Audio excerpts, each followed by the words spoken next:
நம்மளுடைய விளக்கடையில 4 நவராத்திரியுமே ரொம்ப அழகா செலிப்ரேட் பண்ணுவோம்.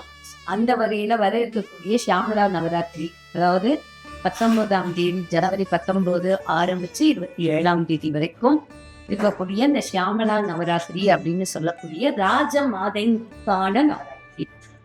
இந்த நவராத்திரியை நம்மளுடைய விளக்கடையிலையும் இந்த வருடம் ரொம்ப விமர்சனையா கொண்டாடுறோம்.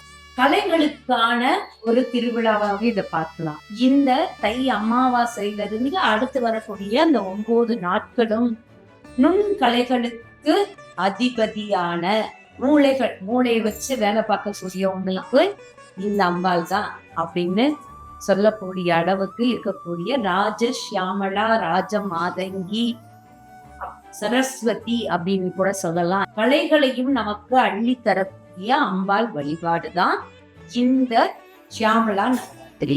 ஒவ்வொரு நாளும் ஒவ்வொரு வாத்தியங்கள் வைக்கலாம். அந்த வாத்தியத்துக்கு என்ன காம்பினேஷன் இருந்தா நல்லா இருக்குமோ. இப்ப தவில் அப்படின்னா நாதஸ்வரம், தபேலா அப்படின்னா சித்தார், இப்படி ஒவ்வொன்னையும் மிக்ஸ் பண்ணி ரொம்ப அழகா உங்களுக்கு தினம் கச்சேரி நடக்க இருக்கு. லலிதாம்பிகைக்கு மந்திரினி தேவியா இருக்கக்கூடியவங்க நேர பார்க்கவும் எல்லாருமே வரலாம். காலையில தினமுமே 19ஆம் தேதி ஜனவரி 19ஆம் தேதியிலிருந்து 27ஆம் தேதி வரைக்கும் நம்மளுடைய கோவிலம்பாக்கம் பிரான்ச்ல யார் வேணாலும் பார்க்கவும் வரலாம். நீங்க லைவாகவும் இதை வீட்டுல இருந்தும் பார்க்க முடியும்.